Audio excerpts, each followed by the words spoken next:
he really dodged. He really didn't say anything. I find, and I'll just give you some philosophy on my broadcasting career and over the decades I've been in it. I've never been big on player or coach sound because I frankly don't think players or coaches say anything. They rarely say anything. This was a cliche fest unless it heats up and goes a direction that it wasn't going. But Liam Coen now has met the media, has been basically introduced to the community as the newest head football coach of the Jacksonville Jaguars. What was it today? I guess at least another two were done the same way. Aaron Glenn was introduced to the New York Jets community and local media, and also Brian Schottenheimer, who took the that one kind of under the radar. Brian Schottenheimer took the Cowboys job, and people around we all remember his dad Marty, legendary coach in the NFL. Brian has grinded away. He had time. His college days as a player, he went to Florida. He made a point to go to Florida early in Spurrier's career to learn. I mean, there was no bones about it. I think the story was that Marty picked up the phone and called Steve and said, "Hey, my son wants to come and be on your team. He'll walk on. He'll bust his tail. He'll be a throwing dummy. But he wants to learn." Brian Schottenheimer knew at an early age he was not going to be an NFL star football player. But he went to Florida, learned under Spurrier, obviously learned under his father, and Brian Schottenheimer has a hell of a resume. Actually, many people thought he would be a head coach in this league much earlier, but Schotty to Dallas today, introductory. Aaron Glenn to the Jets today, introductory press conference. And, of course, right here in Jacksonville, Liam Coen. And I reserve the right to call him, Casey, I reserve the right to call him Liam Neeson 7,000 times between now and kickoff. And I don't think I'll be the only one. I don't think I'll be the only one that puts young Liam Coen into an action thriller movie series franchise. What is that? Awaken, Taken, Shaken, whatever. Taken, Shaken, Awaken. I know. Yeah, it's Taken. Yeah, Taken. I know who you are, and I'm going to kill you, or something. Have you heard any Liam Neeson yet? Anybody call him Liam Neeson? I caught myself once or twice in the last couple of days. Liam Neeson. Hey, not that Liam doesn't know football. I'm sure he does. Maybe he knows a little more about football than football. Let me set the show up a little bit and let you know where we're going. Around 5:05, what we like to do is we're going to take it out of bounds with our buddy, our resident comedian, Mike Freed. He'll join us in some capacity. We have fun with that on Mondays. Brent Beard about 5:30, 5:35. A ton of college basketball and football to kick around. We'll kick around some of those topics before we get those guys on here in the first hour of the Young and Norvelle show. And then, as I said, I hope Patrick might pop in depending on his his schedule today. Let me go back to Liam Coen and the Jaguars, and I'll call your attention to, and I think it's still up, let me check, a story on the ESPN front page today, and you now may have to go to the NFL. So go to the ESPN front page. And the NFL, yeah, you may have to scroll down, but there is a really, really informative, I'm going to call timeline story, written by a friend of mine, and you all know him locally, Mike DiRocco, who covers the Jaguars for ESPN, does a super job. He's been in this area for a long time. Mike's a super guy. Mike DiRocco, and I want to give credit also, it's a two-writer story. I wrote it down. I just got to find it. I want to give her credit. So it's Mike DiRocco and Jamie Lane, I do believe her name is. I just can't find the I wrote it down somewhere. Anyway, do yourself a favor. Go if you get a second, go look up the story. And it is just basically the entire timeline from Liam Coen being asked, the Jaguars being asked to speak with Coen, all the way through the no's and the yeses and the clandestine, I guess, drive up I-4 and I-95, whichever way, I-10, 95, whatever. the cloak of dagger meeting, darkness meeting. Really good story though. It gives you and Duraco, obviously he covers the Jaguars and he's in and around, but he didn't pull any punches. And I'm assuming the young lady that is on the byline, that's probably the ESPN Tampa reporter, and they probably tag team this story, but it's informative. It's part of it will make you go, ooh, cringe a little bit for Liam Coen, some of the things he did or didn't do. You can understand where he's coming from, but all in all, much like we talked on Friday, Coen handled this thing bad.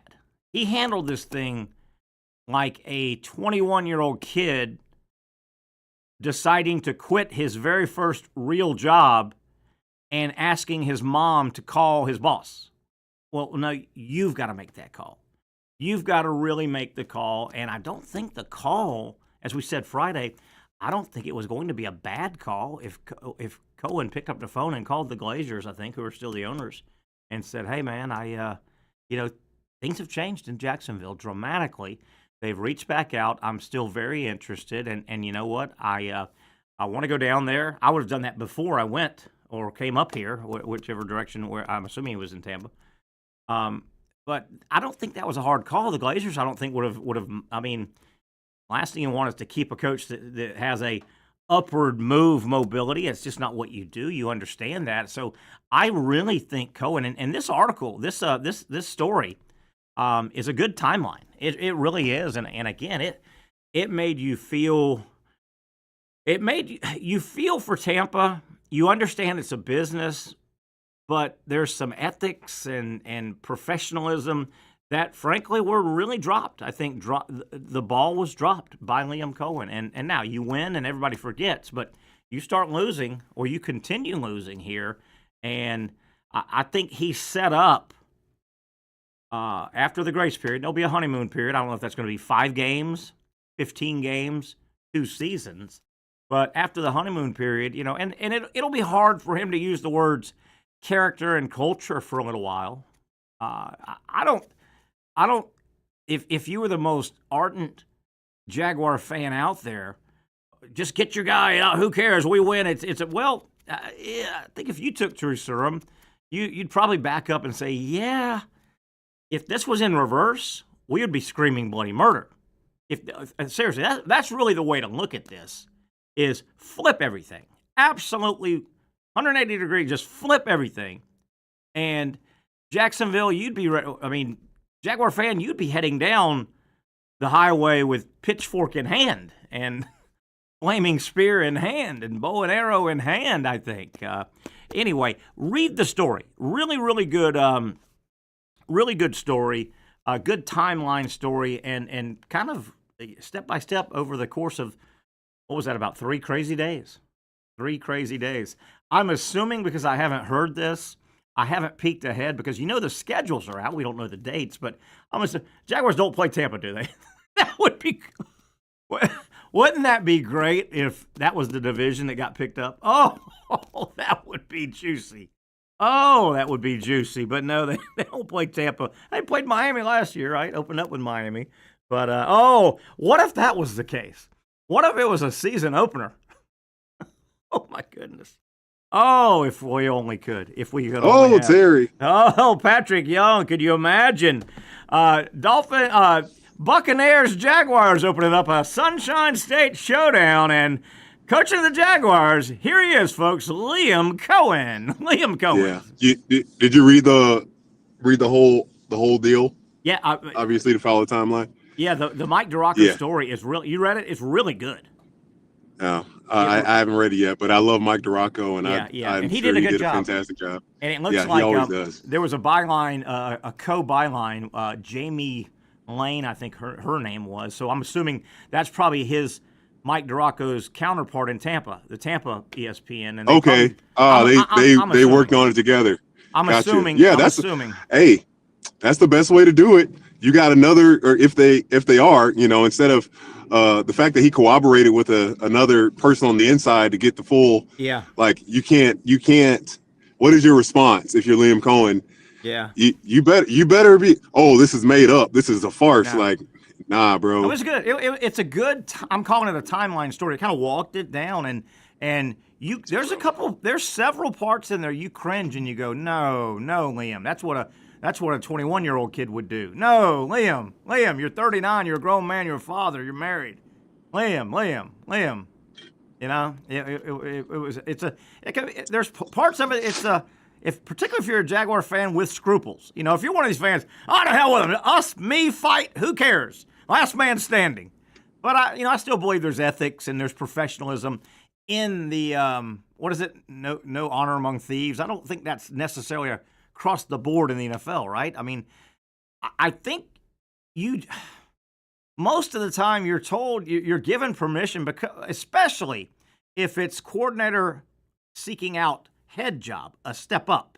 Sometime when it's a lateral move, no, you can't talk to my head coach, Dallas, or whatever, Chicago. No, you can't talk to my head coach, but you could talk to my coordinator. Anyway, yeah, and this will blow over. Certainly, It should. It'll blow over, but the first. Hey, he better be successful, Terry. Yeah, I was going to say the first sign of chink in the armor, this stuff comes up, and then imagine if Coen was the head coach. Who was the defensive back that kind of let out the we're not all playing hard? Remember, we're not playing hard, or everybody's. That happened this year in the locker room. Cisco. That was Cisco. Yeah, Cisco. Can you imagine if the Cisco stuff happened? Because that was about, hey, man, character and confidentiality, and we're all in this together. It'd be hard for Coen to go up to the microphone and say stuff like that. Character and culture. Hey, our culture should be better in the locker room, or our culture is going. Well, you kind of Pinocchio'd your way here, my man.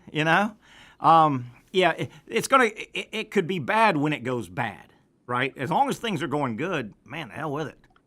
Hell with it. Yeah. We'll win it. I don't know. I just think,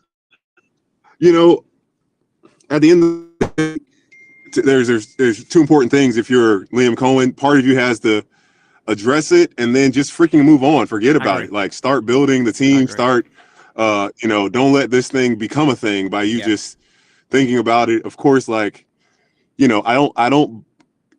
Could he have done? Obviously, the answer is yes. He could have done better. But like, this is your first time. Like, he should give himself grace. Of not, this has probably been a dream of his for a long time, and he probably didn't want. It's kind of like one of those things where coaches, you're not on coaches like he fully trusts you side yet. Yeah. And you go in the game, and you finally get your shot, and instead of just going out there and being free, you're like, oh gosh, I don't need to make a turnover. I don't need to mess up. I don't need to. And then you're thinking that the whole time, and it's hindering you from being able to just be present and take care of what's most important and just doing your job. So two that's my take on that, brother. Yeah. Two things. It would be like somebody going for a job that's going to be opened. So the boss knows he's going to let somebody go, kind of. And you hear about the opening, you interview, you get the job, and the boss says, "Look, listen, man, don't say anything." But you post it on Facebook, before the other person's been told, "Hey, we're relieving you of your duties." Yeah, it was tough. Yeah. I wish he would have done. Remember, our Brent Beard brought this up, and you talked about it Friday, and I talked about it.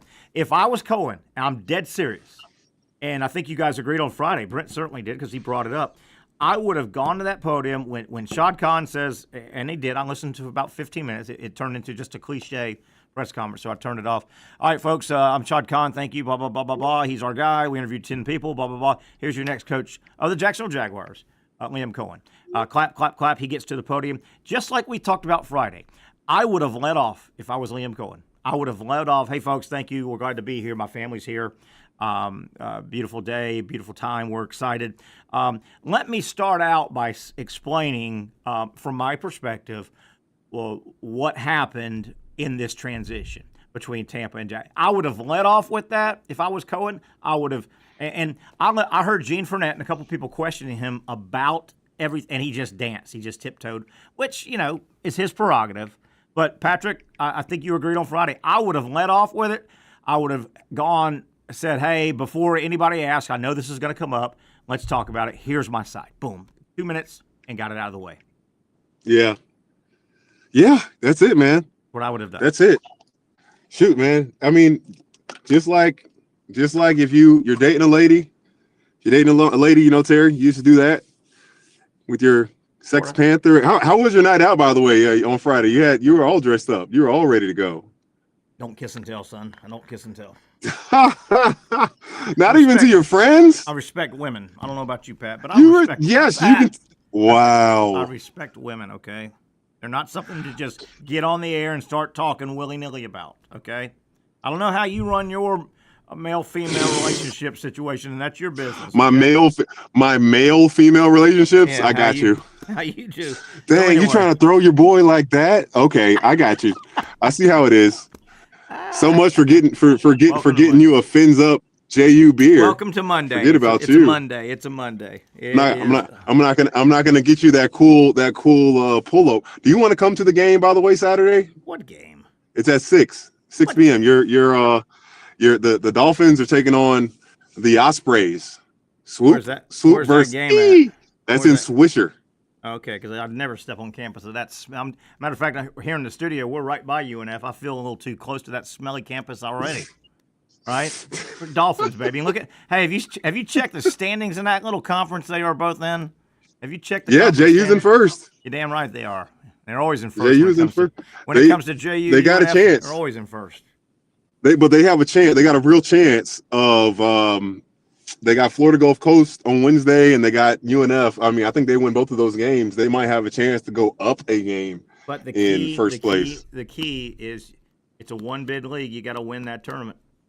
I know, right? But seed, you get the home games. But yes, and also if you you can't just finish last.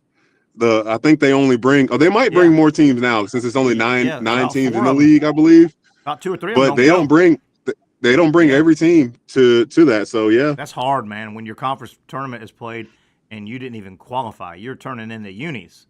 In your conference, is playing. All right, Pat. Final Four yesterday. 2 games back to back.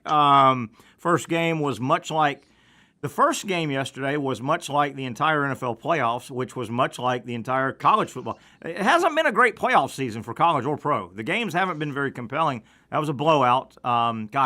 Washington way too sloppy to even stay on the field with them. You just terribly sloppy game for the Commanders. Philadelphia's too good. And then the second game was the game. It got pretty dramatic. Patrick, I know there's a lot of controversy, and we're going to talk about that as we go. Here's my read on yesterday's game, and I'm going to toss it to you afterwards. I thought Kansas City was much better than Buffalo, and I didn't expect that. There were 2 or 3. Me neither. There were 2 or 3 periods where Kansas City almost kicked them to sleep. Even when Buffalo got a 22-21 lead, I never felt like Buffalo was ready to win the game. I thought Buffalo was fighting uphill from the opening kickoff, and I was surprised. I thought those 2 teams were much more even. Kansas City was better, and I know this call, that call. Is that how you read it? Kansas City was just better across the board, I thought. They were absolutely so much better in terms of containing. I think it's night and day in how they contain Josh Allen with how good he's been with his legs these last few weeks in the NFL season. To him, I think he had less than 20 yards rushing. Yeah. And Patrick Mahomes, he probably, and I love his argument.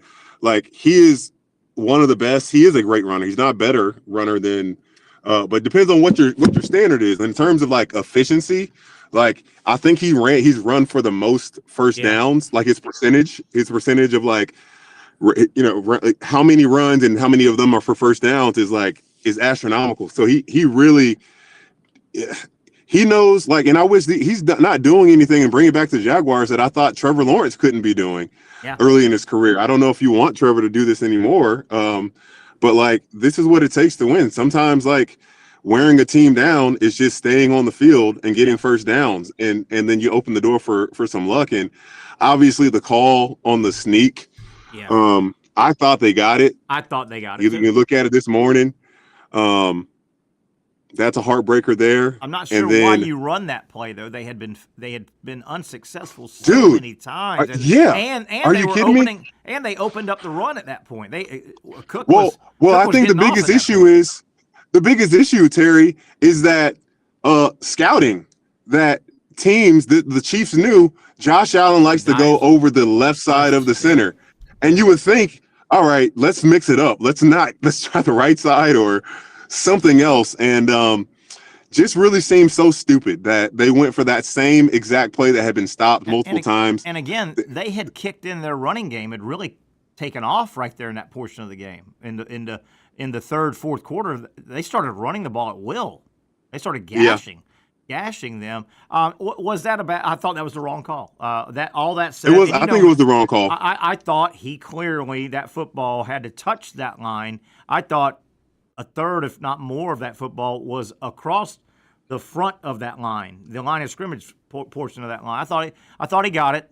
I don't know if it was strategic or not, but that one Kansas City guy got in the referee, the line judge up high was coming in, and I think it was number 20 for Kansas City, got in his way, and he did not end up spotting it. He had it spotted way easy first down. The other guy spotted it, but I wonder if that Kansas City guy didn't get in the linesman's way, where the lineman would have gotten to the pile earlier, and he might have called for the ball and said, I got it. I got a great look at it. Because that one guy up high, he had it an easy first down.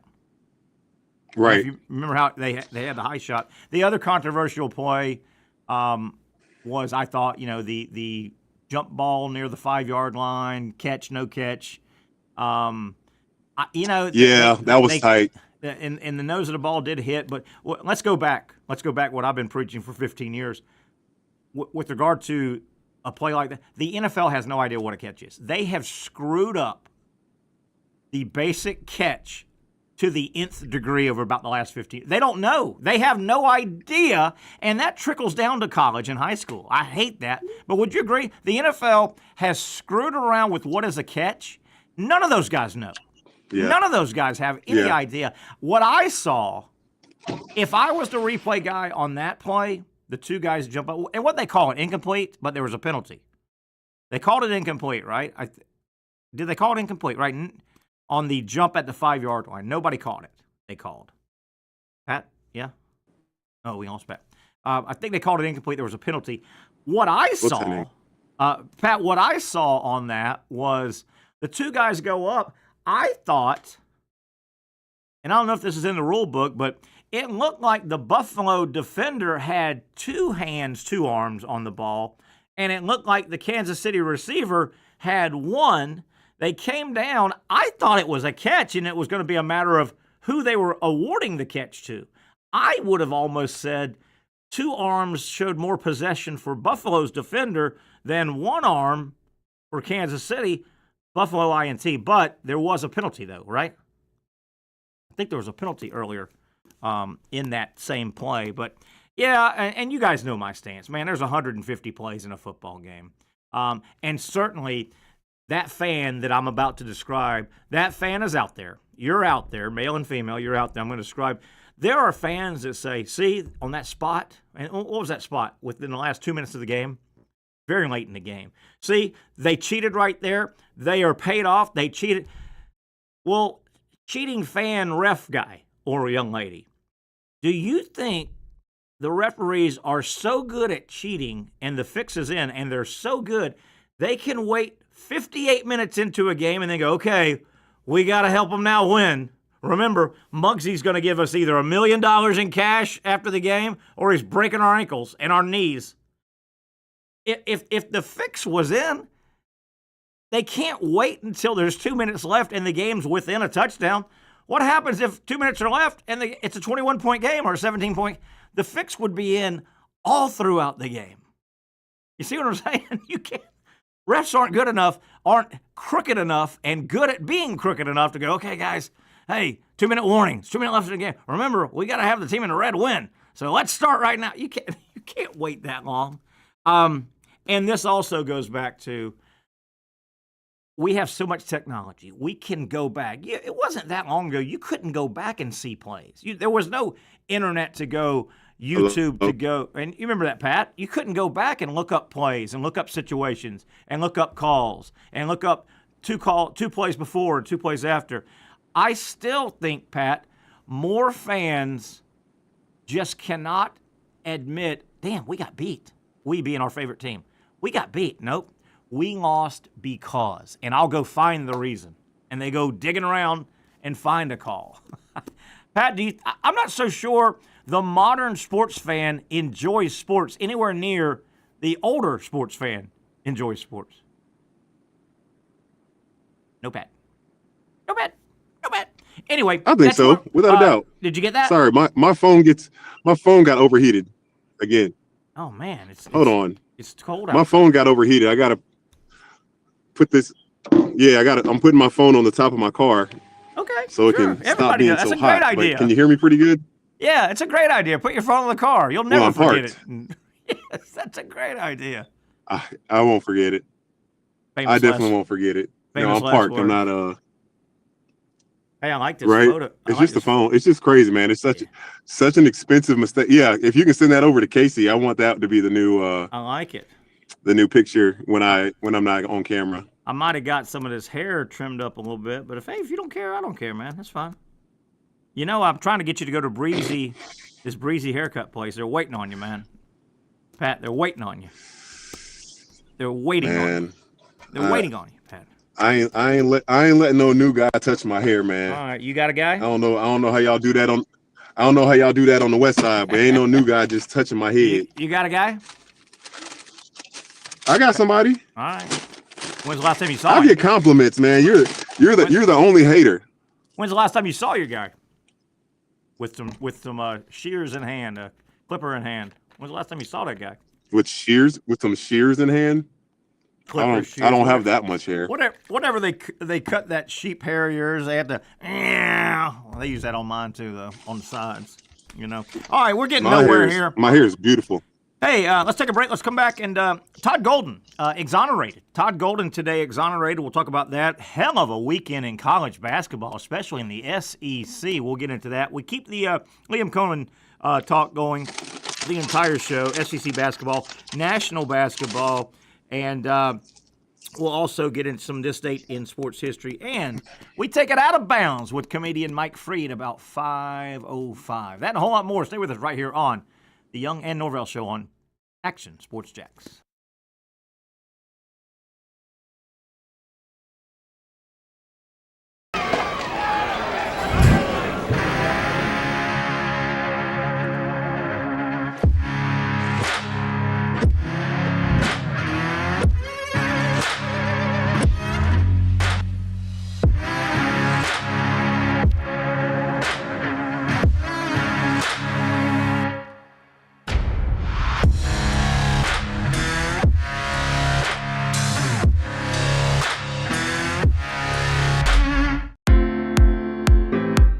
At Southeast Orthopedic Specialists, we know pain and injuries can stop you from doing what you love. This is why our board-certified orthopedic specialists offer the latest in both non-surgical and surgical treatment options and create a treatment plan tailored to your unique lifestyle and goals. So, whether it is a sports injury or that nagging pain that's keeping you from doing what you love, our team has the right treatment for you.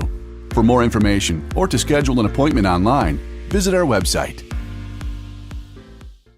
Finally, a family atmosphere, kid-friendly restaurant with a real sports bar feel. Bricks Jack's Beach features all of that and a large, climate-controlled covered patio with misting fans and heaters for all seasons. Mix in an extremely diverse menu that features the most quality and affordable steak at the beach, and there's no reason not to enjoy your next lunch, dinner, happy hour, or big sporting event at Bricks Jack's Beach, 300 2nd Street North in Jacksonville Beach. See you at Bricks Jack's Beach. You really got to hand it to him. Hold on. The previous play is under further review. I'm not sure what he could review, but okay.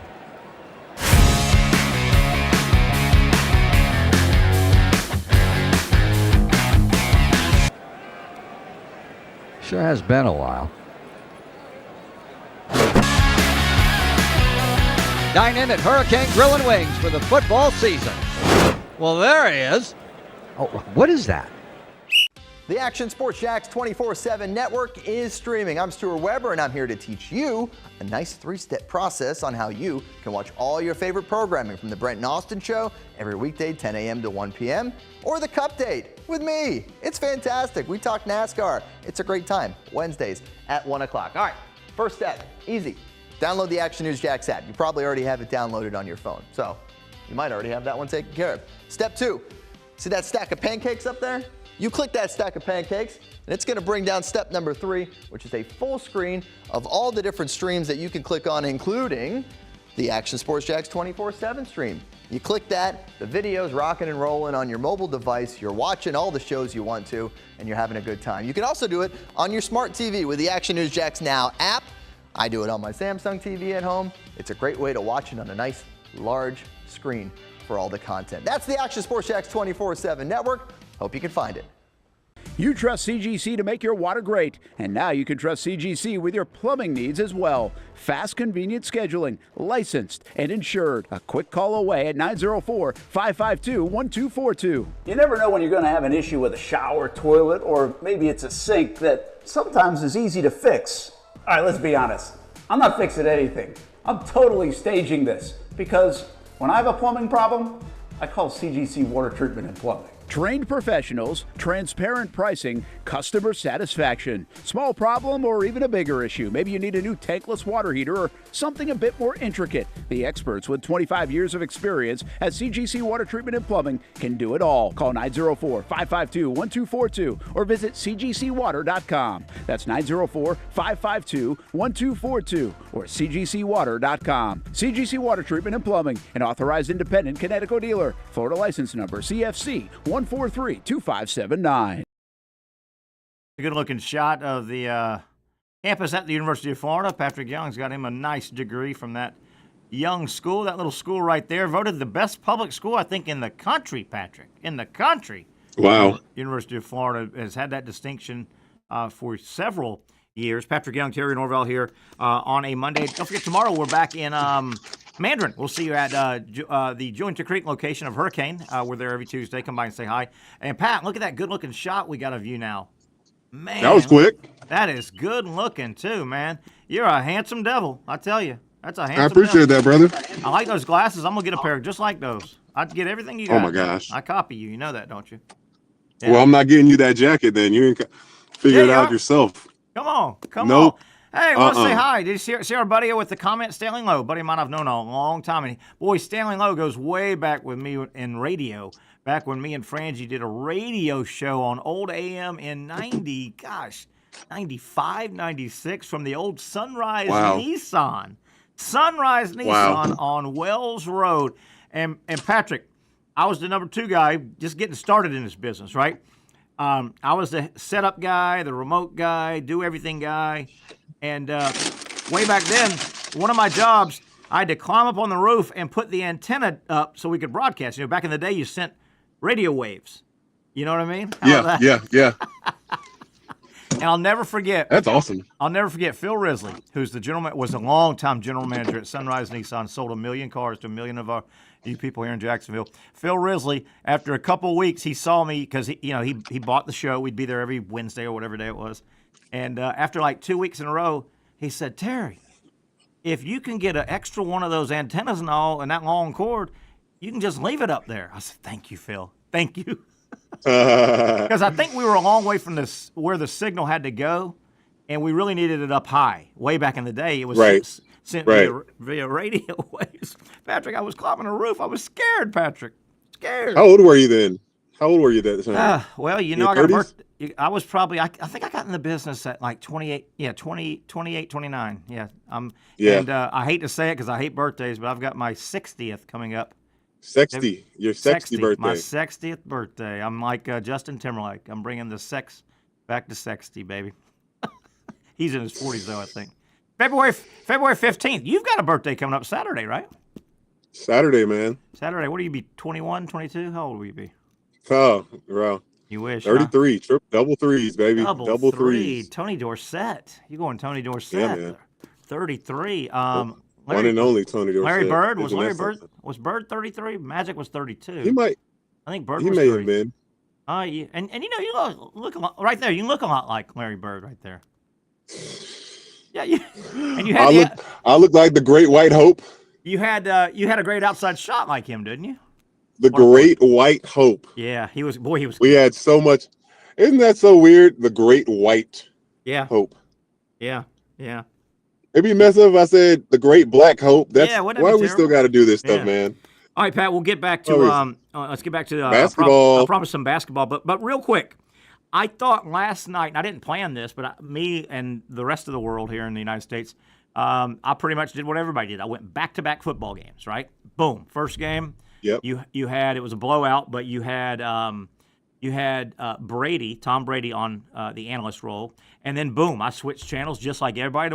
That was the first time I went totally back to back, listening and watching Tom Brady, and then a whole game of Tony Romo. I thought it was a slaughter. I think Brady's way better.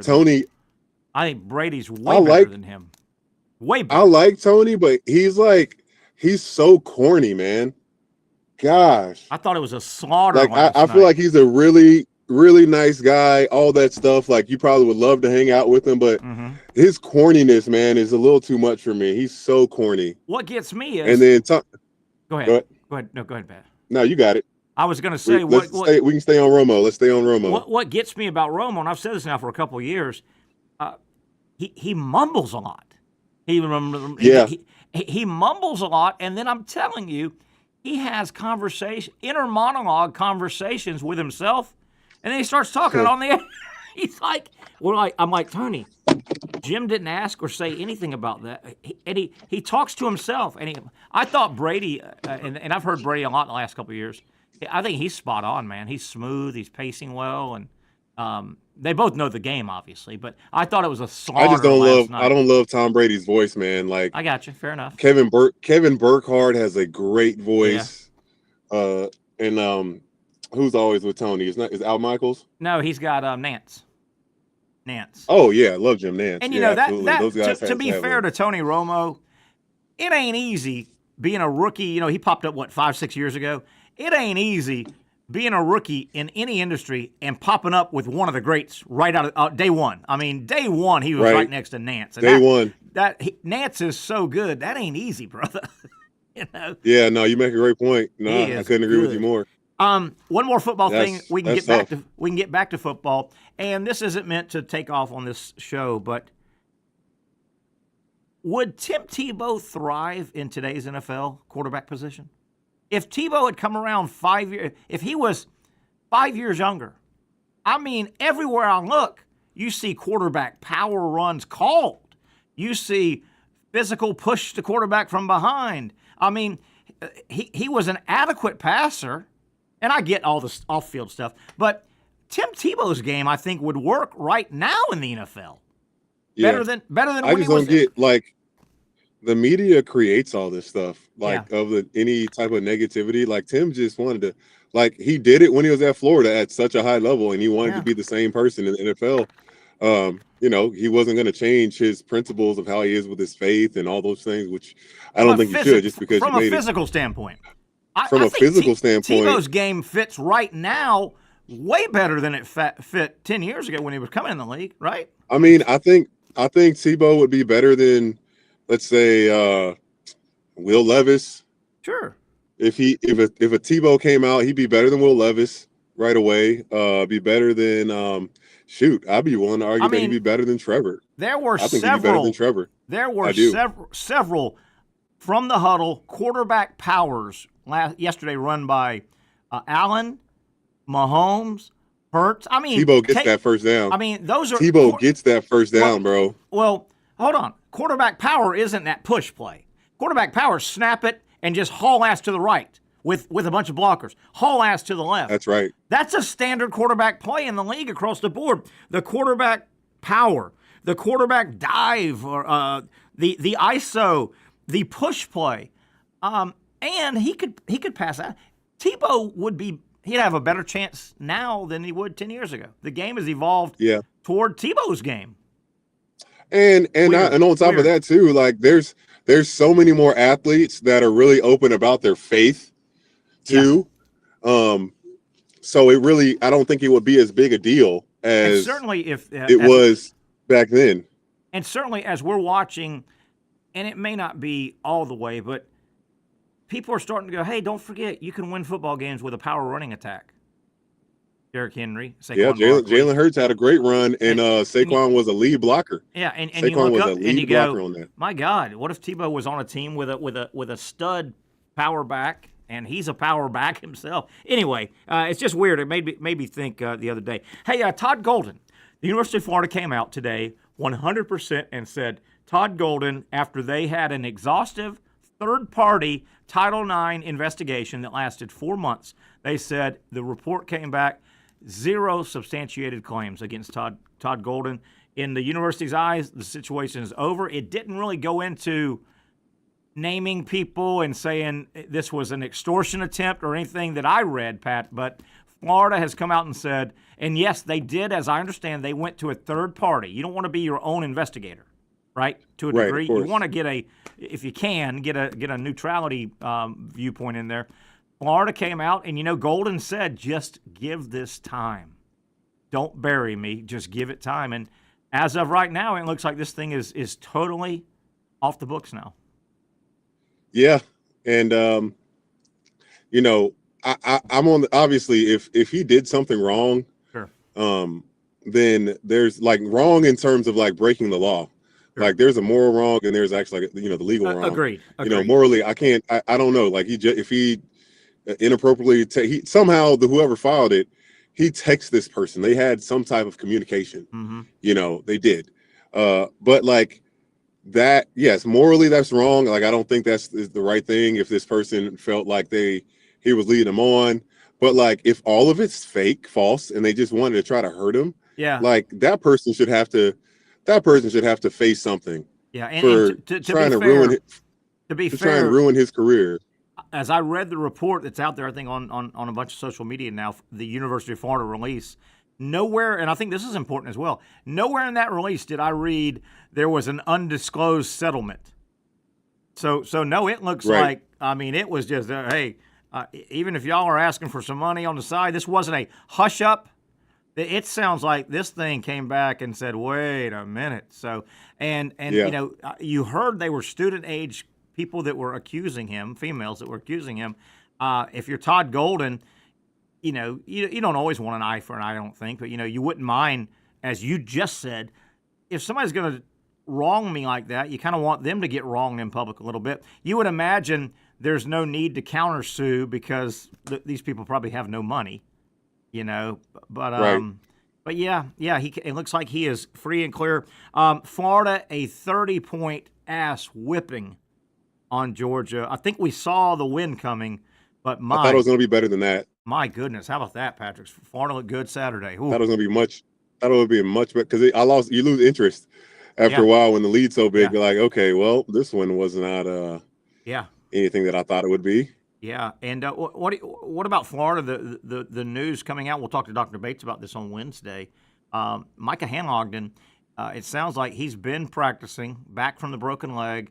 He has been cleared. If he so chose, he could go ahead and jump on the active roster. He's been practicing. He hasn't chosen, and Todd Golden made some great comments over the weekend. Hey, man, this is all his decision, right?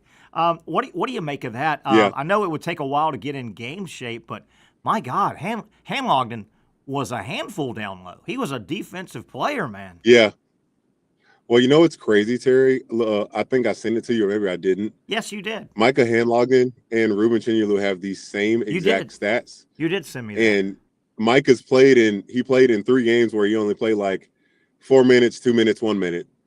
So, I don't know. It just seems so strange that Ruben, I won't say they got the same player because I do think Micah's much more skilled than Ruben. He's more advanced. Advanced. Absolutely. But I've been saying it for the longest. I think Micah at the 5 right now, this team is not number 5, which is still so crazy. That's this team is number 1 or number 2 in the country.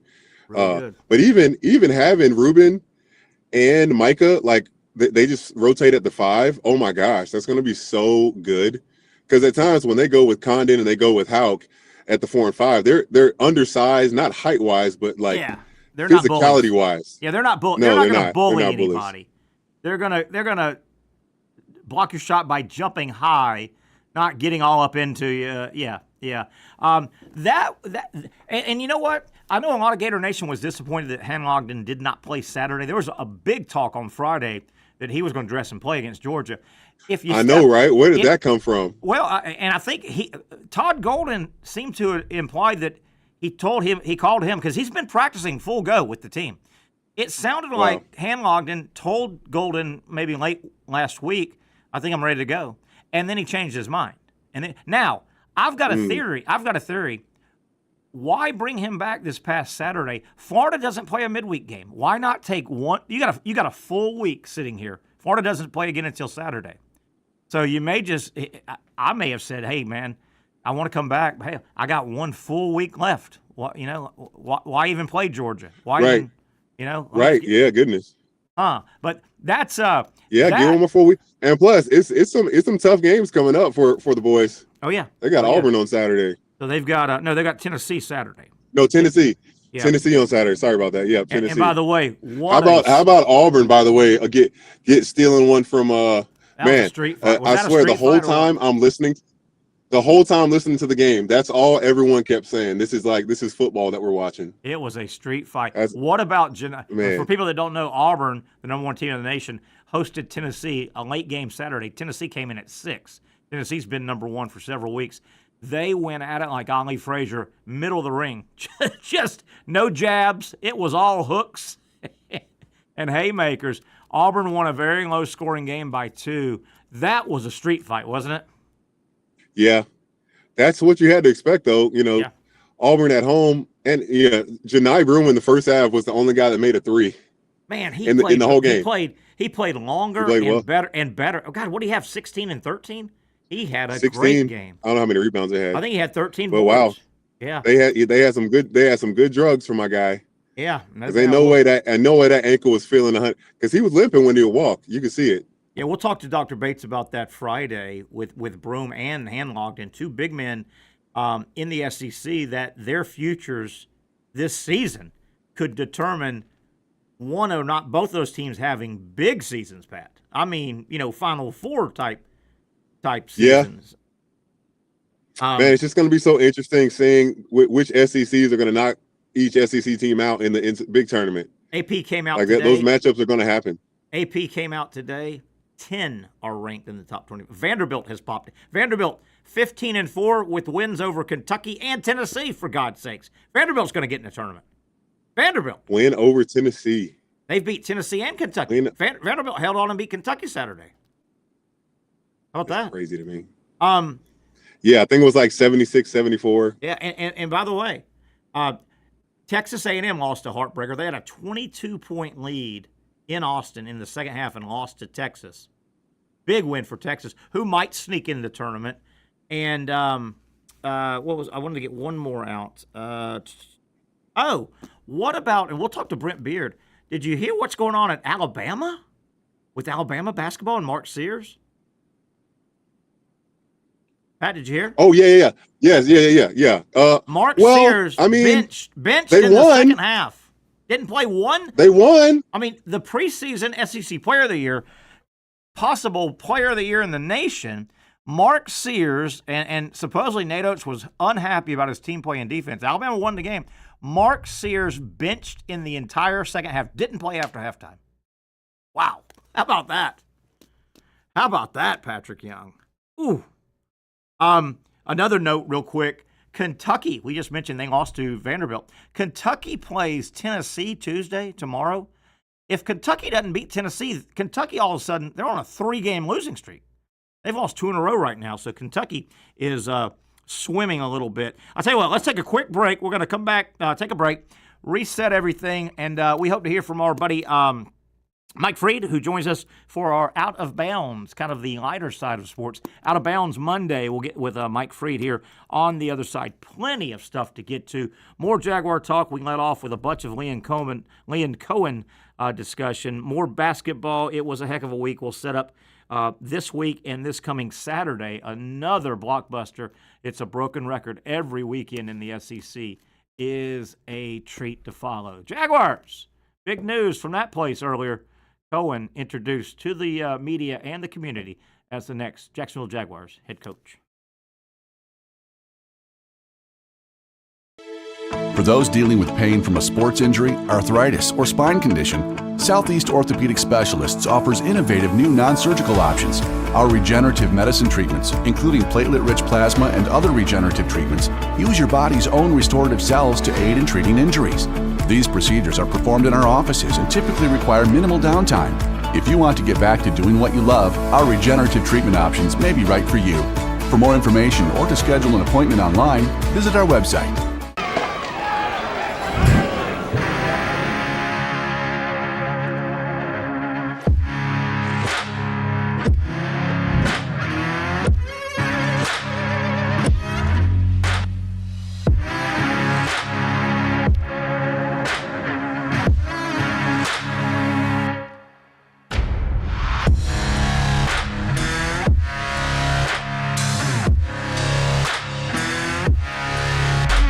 Finally, a family atmosphere, kid-friendly restaurant with a real sports bar feel. Bricks Jack's Beach features all of that and a large, climate-controlled covered patio with misting fans and heaters for all seasons. Mix in an extremely diverse menu that features the most quality and affordable steak at the beach, and there's no reason not to enjoy your next lunch, dinner, happy hour, or big sporting event at Bricks Jack's Beach, 300 2nd Street North in Jacksonville Beach. See you at Bricks Jack's Beach.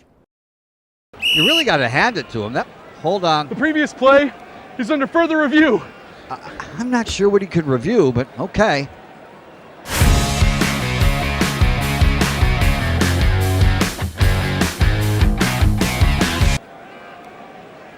Sure has been a while. Dine in at Hurricane Grill and Wings for the football season. Well, there he is. Oh, what is that? Hey everyone, Olivia Tasley here from Action Sports Jacks to tell you all the different ways you can watch our new 24/7 network. 3 easy steps. You don't even need a pen and paper to write it down. Step number 1, download the app. Search Action News Jacks in your app store either on your phone or your smart TV. Then, once you're on the app, click on that little drop-down menu in the upper left-hand corner with the 3 little lines. That'll show you these options, and boom, right here, click Action Sports Jacks 24/7, and you will be brought to our continuous stream channel. That app can be accessed through all these different platforms, whether you have Roku, Fire TV, Smart TV, Apple TV, or Google TV. You can find our app. Now, if you don't have access to the app, don't worry, we still got you covered. We're across all social media platforms from Facebook, Instagram, X, YouTube, Twitch. We have a podcast channel. Plus, check out our short reels on our TikTok. Action Sports Jacks 24/7. It's on all the time and everywhere.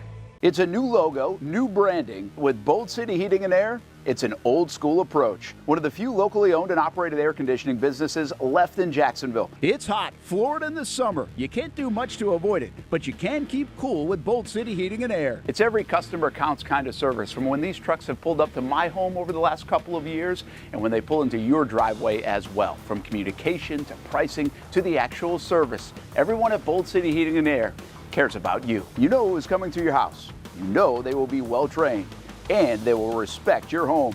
Air conditioning convenience at boldcityac.com. Stay cool while it gets hot. Bold City Heating and Air can help. Don't get caught sweating all summer. boldcityac.com, and they have financing to help. New systems starting at $110 a month and $50 off any repairs. Stay safe, stay comfortable with Bold City Heating and Air at boldcityac.com. Homegrown in your hometown. All right, we are getting a little bit of a head start on this 5 o'clock hour, second hour of 2 right here on the Young and Norvelle Show. Remember, and a reminder, tomorrow we are live in the heart of Mandarin down at the Hurricane Jointon Creek location. Stanley's checked in with us. Also, Eddie checked in, said good show. Thank you so much for watching and hanging out with us. Eddie, Terry Norvelle, Patrick Young might have dipped out. Not sure. We're going to get our buddy Mike Freed time to go out of bounds here in a second with some of the lighter side of sports.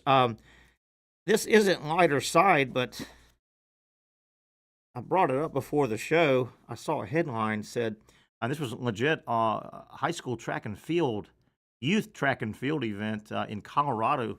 Headline on ESPN said, errant hammer throw kills spectator. Ooh, what a way to go. Goodness gracious. Ever seen what they throw? You know, the hammer's that hunk of friggin' lead on the end of a chain, and you just do this whirling dervish, shoo, shoo, shoo, and then you just throw the damn thing. You're in a cage it's like a 3/4 covered cage, 3/4 of a circle. You got the opening. I don't know if this guy just whipped it close to the sidebars, and man, did he throw it so far? I don't know if it was a guy running on the track, but man, tough way to go. Definitely a tough way to go. Today, about an hour ago, Liam Coen was introduced to the local Jaguar media and the community. Had his family, his kids, wife with him. I listened to some of the beginning, about 15 minutes. It was your typical, unless things heated up, you really don't get anything out of those press conferences, no matter what sport it is. The coach is always glad to be there. We're going to run it aggressive, no matter what sport. Well, we're going to be aggressive on the offensive side. We're going to take the fight to the defense. We're going to dictate. We're going to be aggressive defensively. We're not going to bend but don't break. We're not going to play any zone. We're going to be aggressive, man. And they're all the same. they're pretty much all the same, and that's kind of what we got from Liam Coen. I want to go back though. Really, really good article. It was on ESPN's homepage today. I think you then could click onto their NFL page. It should be up for a while. It's a good article. A friend of mine, Mike Duraco here from the local media who covers the Jaguars for ESPN, the website. Mike and I believe a writer from the Tampa area, they tag teamed what I'm calling a Liam Coen timeline story. It's really informative. If you've heard a lot, you're not sure if everything you've heard is true, if it's a little conjecture. The timeline article really walks you through, the minute Jacksonville reached out to Coen, it walks you through the first interview. It walks you through the thanks but no thanks from Coen. It walks you through what made him say that to Jacksonville the first go around, what Tampa told him, what Tampa did when they were constructing the contract, and when it was put together, what Tampa did when they could not reach Liam Coen, what that tipped off red flag-wise. Tampa didn't get blindsided. The minute they knew that the day had come that Coen was supposed to sign his contract, I mean, this is the biggest piece of paper he would sign to this point in his life. The minute, and this was probably from the beat writer from the Tampa side, the minute the Buccaneer brass in this timeline story said, all right, when we couldn't reach him, after 2 or 3 attempts, if you're not going to reach a guy that knows you are, it's the day you've designated to sign the contract to make you the highest paid person at that level in your profession, they knew. Tampa, and it's spelled out in that timeline article, they knew. They said, oh boy, he's taking this. And, this is going to die down. It could rear its head again when things get bad, and generally in the NFL, things do get bad. But, man, Coen could have handled this a lot better, a lot more mature. And as I said when I was listening to his introductory press conference, Gene Fournette, longtime columnist for the Times-Union, he was first, and he tried 3 or 4 different angles of questioning to get Coen to talk about, did he have remorse? Does he feel, looking back, he should have handled it different from the perspective of letting Tampa know they were still your employer, things like that. And Coen really kind of very vague, very vague. I probably would have gone a different tact if I was Coen. I would have hit it head on, because if you kind of just let it, instead of letting them serve to you, I would have served, tried to serve an ace with it and got it out of the way all the way. I would have led off with it. I would have greeted when I got behind that podium, greeted everybody, acknowledged my family is in the front row, before we let me give an opening statement before I start talking to members of the media, taking questions. Let me give you the first-person account of how this happened, and on both sides of this, the Tampa Bay side and the Jacksonville side. He did not seem to do that, did not do that himself. So anyway, but read that article. It's a good timeline article, really gives you a good understanding. I tip my hat to my buddy Mike DeRocco. He's a great writer. He and the writer from Tampa did a super job. All right, with that, let's take it out of bounds, shall we? And there he is. There's the out of bounds guy right there, up to no good. Mike Freed there. Got a little drum set behind you, looks like, huh? Little drums. I do. I'm mediocre at so many things, Terry. Well, why aren't you on the drum kit? Do the segment from the kit, man. I know you have a massive following, and I do not want to scare them away. Nice. Mike Freed joins us on Mondays. We have some fun with some, lighter side of sports. Before staying with your drums, do you have one? Are you a Neil Peart? Are you a Buddy Rich? Are you a whoever, Ringo Starr? Who are you leaning toward? Who do you like? I was. This will surprise you because I know you think of me as a really cool person, but I was a Buddy Rich groupie as a kid. I would travel around to see Buddy. He was unbelievable. Yeah, he was amazing. Ginger Baker, Keith Moon. I mean, great drummers, and I'm more in the rock genre. But Buddy Rich, right. my God, for people that aren't old like us, yeah. Big band. What genre would you say? Big band. Definitely big band. Yeah. If you want to see him play, go Google Buddy Rich Birdland and watch what he does with the hi-hat. He is just incredible. The speed. Now the other guys you mentioned are great too. Yeah, the speed with which Buddy Rich played, and he never seemed to miss-hit anything. He was clean and crisp and just something. All right, man, what's going on? Hey, before we get into some fun stuff, some lighter side here on the Out of Bounds segment, you're a Redskin fan. Tough day yesterday. I think that was just one. And talk about the game. I mean, it really the Redskins weren't ready for that step. They're not quite there yet. I think the main difference, and you addressed what you saw, but the main difference yesterday, Redskins offensive line, that's a nasty D front for the Eagles. I mean, they get after your ass, and they got a bunch of old Georgia Bulldogs that won national titles, and Redskins weren't ready for that step yet. Yeah, I think that's right. I mean, they overachieved this year, so I'm happy. But I would say that they, the Eagles took away what the Commanders do well, and they left Daniels to. Yeah, well, they left Daniels really just throwing a bunch of short screen passes, and he worked within that for a while until the game got away from him. But I did not see him running the way he has all year, and whether that wasn't in the playbook as much yesterday, or whether they took it away from him, I don't know. But that seemed to be a big difference. Man, game got away was really never in doubt. I mean, Barkley goes 60 on the first carry. And, I call them Redskins. I got to get out of that. You know what? Let's do this. Let's start a kangaroo court, if you will. You know what that is? Like an old baseball kangaroo court where it may be curse words or whatever you got to throw into the how many times – I call them the Redskins like crazy, but that NFL season's over. Once it comes back around, we need to keep a track. How many times are we all in the media going to call Liam Coen Liam Neeson? I've already called him Liam Neeson. Yeah, that's a definite possibility. I can see people doing that. And Liam Neeson's his big Taken, right? Taken, the movie. Yeah, anytime somebody's being human trafficked, he seems to be there. There he is. He's there. He is there. I'm not a big fan of his acting. He doesn't do a whole lot for me.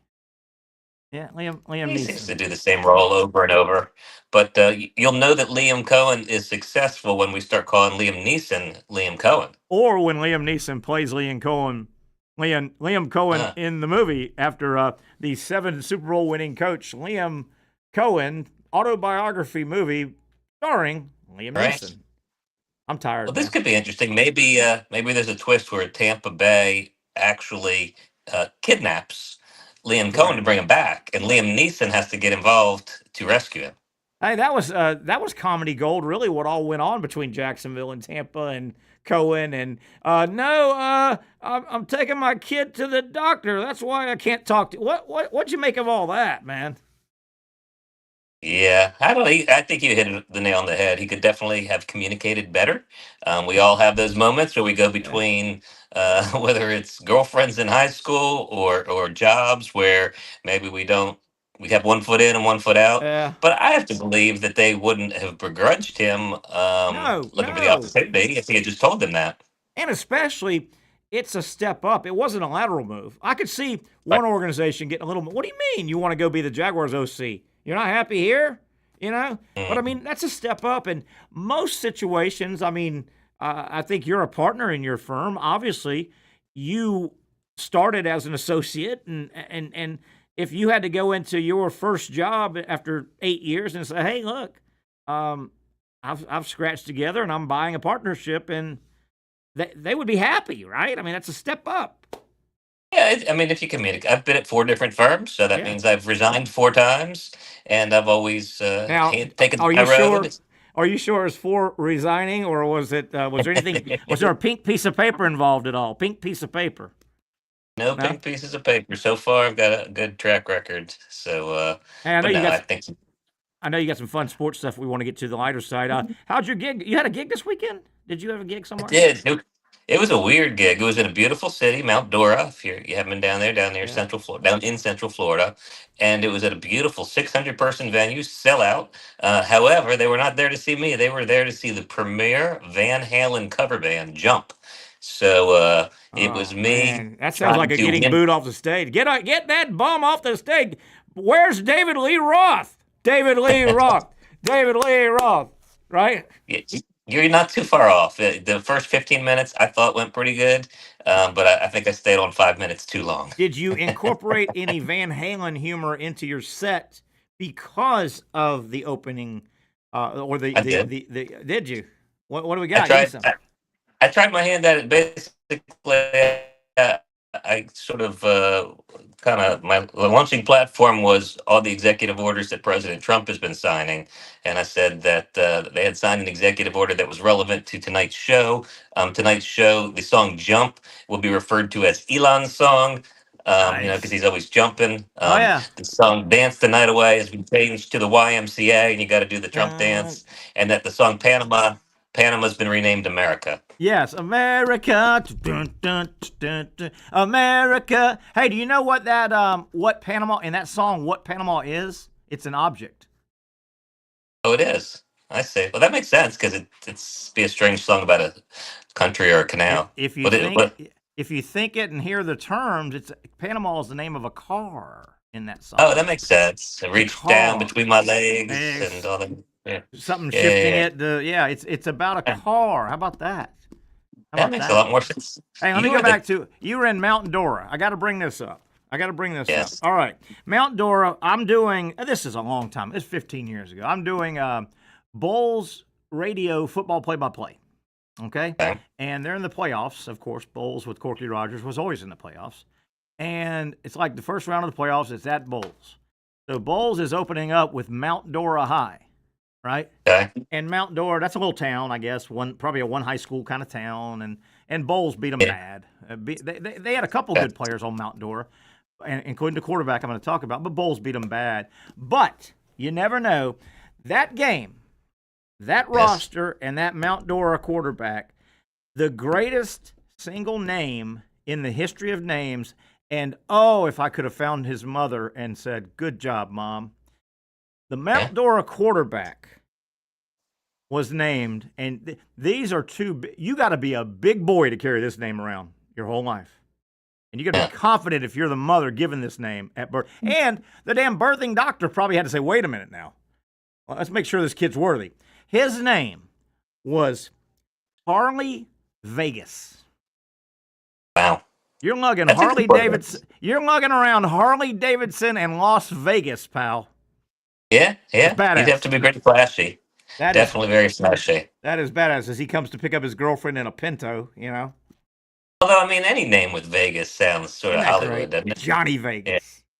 Yeah, Johnny. that's a good name. I'm Johnny Vegas. Mike Vegas. Mike Vegas. Freed Vegas. Vegas Freed. There it is. Vegas Freed instead of Apollo Creed. Terry Vegas. Huh? Yeah, they all work. They all work. What do you got, man? Give me some stuff. What's going on? What's Monday? I got a few things. So I'm going to give you a choice. We can talk about, and this one's a little old, but I wasn't on your show then. About NFL player who likes to eat raccoon. Oh man. We could, of course, talk about Mac Hollins, who came out. He had a great game, but he tends to wear different costumes. You know, the guys dress up when they're coming into the stadium, and he wore a particular costume. He's done it a few times this year, but I'll tell you about his costume. Or I just have a curiosity, and I did some research because I don't take this job lightly. About what's the deal with NFL players needing somebody to squirt a bottle into their face mask? What is the deal? I mean, these guys are probably bench pressing 500 pounds, squatting 1,000, and they can't. Right. It almost looks, what do I want to say, like you're making the bottle squirter like beneath you, kind of, right? Well, they certainly, yeah. If you remember that Mel Brooks movie where he had the piss boy, it's a little apropos of the piss boy. But most people would say that one of the reasons they do it is because it's really hard to aim into the mask, right?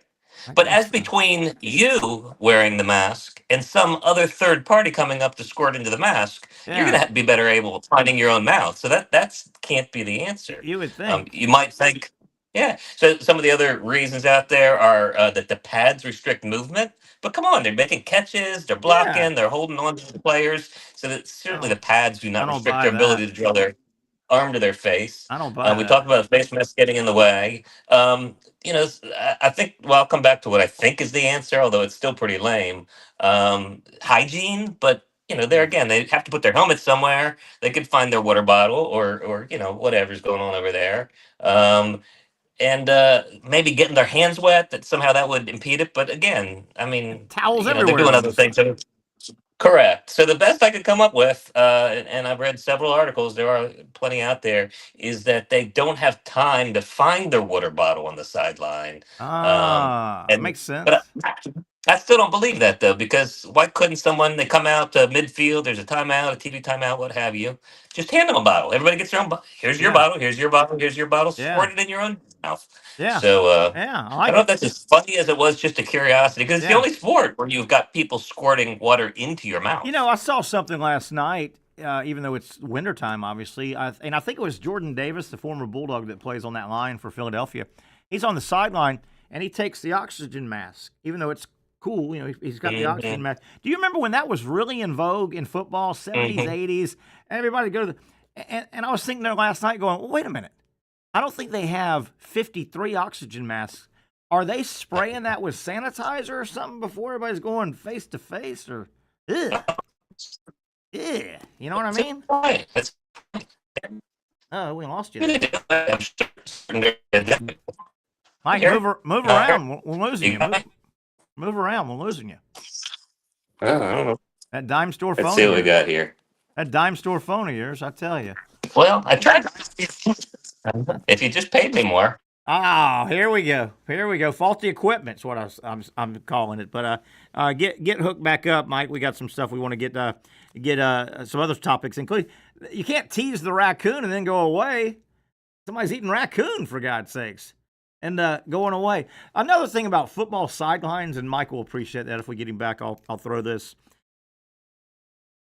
When it comes to coaches, you hear coaches a lot of times, they'll rail on their team. Well, we got to be disciplined, and we can't react, and we've got to be calm, and we can't lose our cool. A lot of times, those are the football coaches that are on the sideline. They're the ones, they literally have to assign a person in the organization to grab their waistband and not let them charge onto the freaking field. But that's the same. And if the waistband get back guy, if he wasn't there, how far would these coaches go? I mean, and then they're preaching, don't jump up. Mike, you're back. Hey, I had another sideline thing. You made me think about it. And you hear these coaches, and I'll use Kirby Smart for example. He's not the only one, but he's a very demonstrative coach, right? Everything's on his sleeve. He's very emotional during a game. Well, you'll hear these coaches, we didn't have discipline. We jumped off when they were just trying to draw us off, or how did we do that? We gotta be calm, and we gotta be level-headed. They're the same coaches, Mike, that have to assign a guy to be the waistband grabber because the coach is going to run out. Mike, if the waistband grabber guy is not there, how far is the coach? Is he going to go to the midfield? What? It's a good point. It's a good point. They should have one of those leashes that the adults use for their kids at the zoo, maybe for the coach. Yes. Yeah, but, I mean, discipline is not a big thing for most. Or of how about a shock collar? What the heck? Did you talk about it yesterday? What was? Did you talk about it yet? That the Redskins special teams player who kept jumping over the fish push? Commanders, you owe us money. $25 in the jar. You know, nobody knew that rule was in place, but the guy that explained it, that if you egregiously commit the same foul over and over, and it makes perfect sense because that would be a delay of game. But what was he trying to achieve? I mean, he was just moving them a couple inches closer every time. Well, he was trying to just time it and maybe dislodge the ball at some point. It's got to go. You know, I don't blame his effort. I don't blame his effort. I guess, but twice in a row. But we learned. We all learned that the officials have the authority to award points if you're warned multiple times and you are impeding the flow of the game, and that makes sense because what if that guy did that for 2 straight hours? Yeah. How many points would they get, though? Is it cost benefit analysis? Maybe you get less points for that? He was a damn good jumper, though, wasn't he? He was pretty good, and you could actually hurt somebody doing that, if not yourself. He was a damn good jumper. Hey, staying with the NFL, I don't have this on any inside information, but I will tell you this. The NFL, I say this a lot, the NFL doesn't miss on much. You know, they are a well-oiled machine. The NFL is a money-printing, they're smart, they know what they're doing. I hope this stupid kickoff rule is one and done. They got to get that thing. Just looks dumb.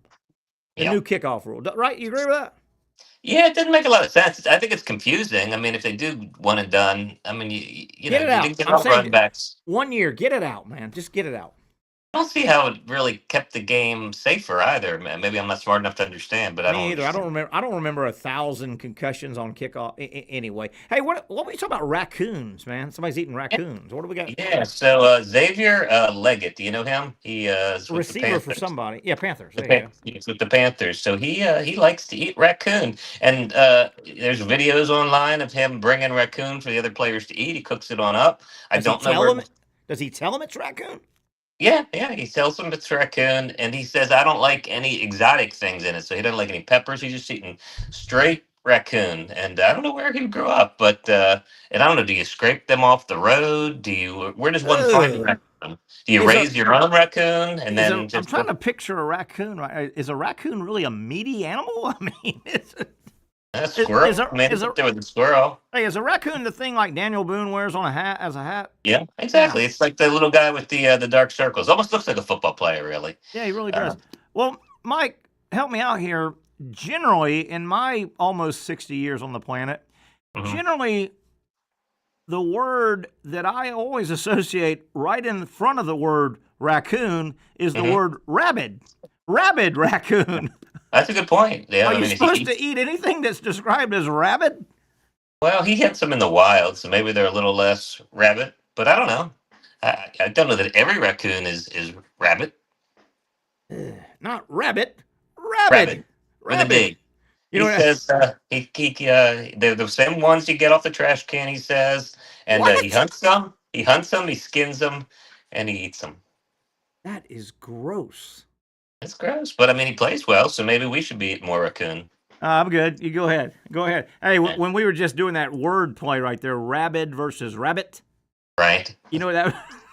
You remember the great line in Caddyshack when it's discovered they've got a gopher on the course, and the superintendent Carl's boss, the Scottish superintendent, he's been told get rid of that gopher, right, by Ted Danson or Ted Knight's character. Knight, sure. So the Scottish guy goes to Carl Spangler, which is what's his name? The comedian. Bill Murray. Bill Murray's great. Carl was his name in the movie. So he goes to Carl because Carl's his employee. He's like the assistant superintendent. Housekeeper. And it's just, remember the Scottish guy, okay, Carl, we got to kill the golfer. We got to get you going and kill the golfer. And Carl goes, kill the golfer? We can't go, no, not the golfer, the gopher. Not the golfer, the gopher. Kill the gopher. That is a very important distinction. Does that movie stand the test of time? I don't know. Great. I do. I can't not watch it. It's just mindless, stupid, mindless humor. Yeah, it is good. Have you seen, there is a fabulous behind the scenes, about 2 hours on the making of Caddyshack. It was like its 30-year anniversary, so somebody did it. Very difficult make. Chevy Chase, at the time, Chevy Chase and Bill Murray were not even speaking. They still don't speak. Chevy Chase is not a nice person from what I hear. That's what I hear. They had gone to blows at Saturday Night Live. Yeah. And, it was very difficult. They had trouble getting any golf course to allow them to film because they were going to blow stuff up. Right. It was every night, it was a alcohol, cocaine-induced orgy because they basically rented a local motel right there for a month or two. Right. A very tough shoot. The movie, the head, I don't know who it was, the head movie company, they weren't sure. They didn't think they had enough star power. They were, and one or two of the producers are big name guys, one of the Second City TV guys and all. They were having to wring money out and said, no, keep it going. I'm telling you, we got something here. I'm telling you. And, it turned into a masterpiece. In my limited experience, very much like behind the scenes at the Young and Norvelle show. Absolutely. Wow. You're right. I hope that footage doesn't sneak out. For Mike, I hope you don't make $1,000 selling it to TMZ, for God's sakes. I'm going to use that the next time we have to negotiate. But no, that's a really, really good documentary. If you get a chance to watch the making of Caddyshack, really funny. Really. I will watch it. Not just funny, just wow, and just, man, it was almost, the plug was almost pulled multiple times on that thing. It was, I think that course is downstate somewhere, and you could play it. Oh, it's in Florida. I did not know that. It's in Florida. Oh! I buried the lead. And like at the beginning, or right when it started, one of the hurricanes came through, so they all got stuck in the hotel and just, oh man, they were stuck, for days. And then it turned into a 8-week stay instead of a 6 week. Oh, it was a mess. Of course, they have that new documentary out about the first night of Saturday Night Live, which I've been meaning to go see. It sounds like that'd be a lot of fun. No. Yeah, it's still in the theater, still on the big screen, but it's just about the making of the very first episode and how they almost didn't get on air. Wow, that is incredible. They're at their 50-year anniversary, which is crazy, mostly with Lord Michael. How about that? Lord Michael, pretty much the whole. Well, he's powerful, isn't he? Ooh. Yeah, absolutely. I think this trivia question is right about Saturday Night Live. Do you know how many seasons Chevy Chase was on Saturday Night Live? One. Just one, pretty sure. Yeah. Just one. Yeah. We all think he was original, and it took him 3 or 4 years, and he exploded. Nope, one and done. He was one and done. Yeah, he regrets. So I've heard him interviewed, and like I say, he doesn't come off as a very friendly, nice person, but he regrets leaving as early as he did. Yeah. And what was the original cast? It was some of the stars. Was Eddie Murphy one of the original? And no, that was Garrett Morris. Garrett Morris, Gilda Radner, I guess, was one of the originals. And Jane Curtin and Dan Aykroyd, was he one of the? Dan Aykroyd, John Belushi. Probably missing a few, but those are the big ones. Those are big boys. Yeah, Bill Murray came second season. We didn't get deep into it though. Your gig this weekend was in Mount Dora. How'd it go though? I mean, pretty much like you described. I mean, I like to think it was funny enough, but when people are not coming to see comedy, and it's like, surprise, we're giving you a middle-aged guy talking about parenting. Were you the only comedian, or were there a couple? I was the only comedian. Yes. How long did they tell you to go? They said go 15 to 25, and as I said, 15 I felt pretty strong with. That last 5, I think I overstayed my welcome. Did you stick around and watch the Van Halen tribute band? For a little bit. I had my 15-year-old daughter with me, so we got to watch backstage, and they were quite good. A band called Jump. I highly recommend people to go out and check them out. Was the tribute singer more David Lee Roth or Sammy Hagar? Did he That's a good lean? question. He had kind of stringy, long blonde hair, so I'm going to say David Lee Roth more than the Sammy Hagar. The drummer was quite good, a really good Yeah. drummer. Yeah. Yeah, nobody rich, but he was good. What's that drive? What's that? Oh, wasn't bad. I took I the don't even know where scenic Mount route. Dora is at. Where is Mount Dora? I mean, it's kind of in that Claremont, Leesburg area, but it's about 2 hours and 15 minutes. I just went down 17 almost all the way. You could, of course, go 95 and then head over to 4 and cut over near Sanford. Because there's But nothing more funny than on air describing how to get to Mount Dora from Jacksonville. right. This weather report and traffic report Exactly. brought to you by. Like on that gig that you did this weekend. How long did you work that? And was it some previous material, or did you try to work new material? And how long did you run through it before you went down there? Well, I mean, I have about a 30-minute set that I like, and then I'll use different pieces of it depending on what I'm doing. And then I always try to add in maybe 3 to 5 minutes of news or something contemporary or something relevant to that audience. So if I'm, whatever, playing in Mount Dora, then I'm going to tell a couple of things about Mount Dora, or, it was a Van Halen concert, so I was talking about it. So that part takes a little more work, and it's a little more flying without a net. The other stuff's more tried and true. But again, this one was a wild card because anytime you force comedy on a group, like sometimes, I don't get to play a comedy club. Sometimes we're just going to a bar that they're converting for comedy that time. Sure. Which is fine for the people that are coming to see comedy, but for the people that want to watch a ball game or talk to their buddies, they're like, why is this person telling jokes? So it can be hard to try to win them over, and that was certainly the experience I had this weekend. Have you on your local gigs? Do you work in Jaguar humor? I do have some Jaguar jokes. I talk about I actually talk about my Redskins, as we were calling them earlier, when they changed their name, and the Jaguars wanted to bid on the name to see if they could change their name to the Jacksonville Rednecks. Yes, I like it. I like it a lot. I talk a little bit about all the quarterback controversies around the league, and the big quarterback controversy in Jacksonville is whether Trevor Lawrence is beautiful or handsome. Yes, exactly. I've predicted he is closing in on it's time to cut the hair. Just sometime. Isn't he at that age where? And I know there's a Samson thing. Maybe that's where all the interceptions are at, though, in that hair.